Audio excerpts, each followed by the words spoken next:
Well, there was a crew following them around in the late 70s, and they were going to make a documentary about them, and then the band broke up, so nothing happened with the footage. So it got stored away in vaults and at various places, and it was uncovered, and so we have all this great footage from the moment when they're at the height of their success, which is really great, and some, very personal moments and home movie stuff and all that, which has been really fun to work with.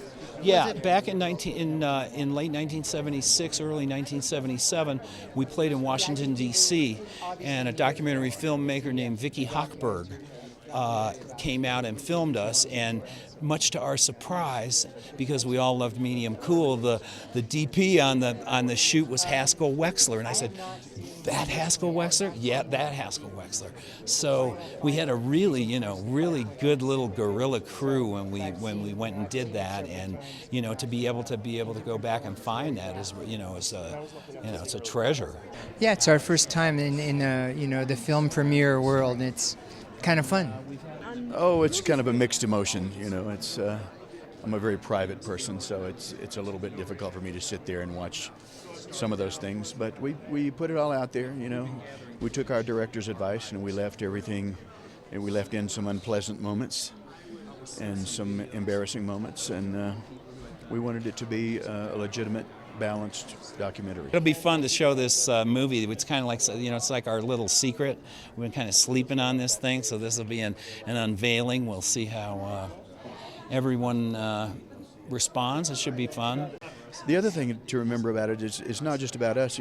It's the context is very important. It's about the music scene in Los Angeles, in Southern California, in the late 60s and throughout the 70s, which is a story in and of itself. It's also great to be able to sort of share our story with everybody, because the truth of the matter is we weren't a very talkative bunch.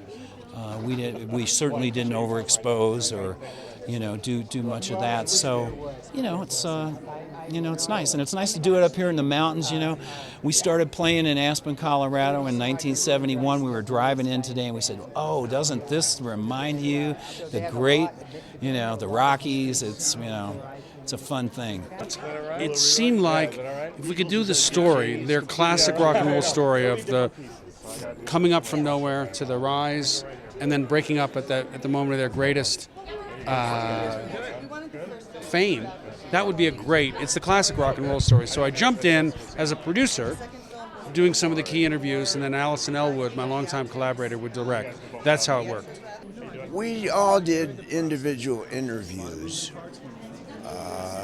And if you listen to all four of them, then you'll hear the truth.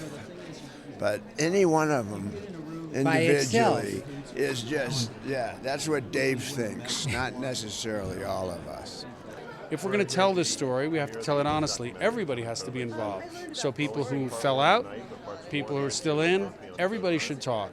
And the band signed on with that. So I was very pleased. Everybody had a voice in this, and that was fun.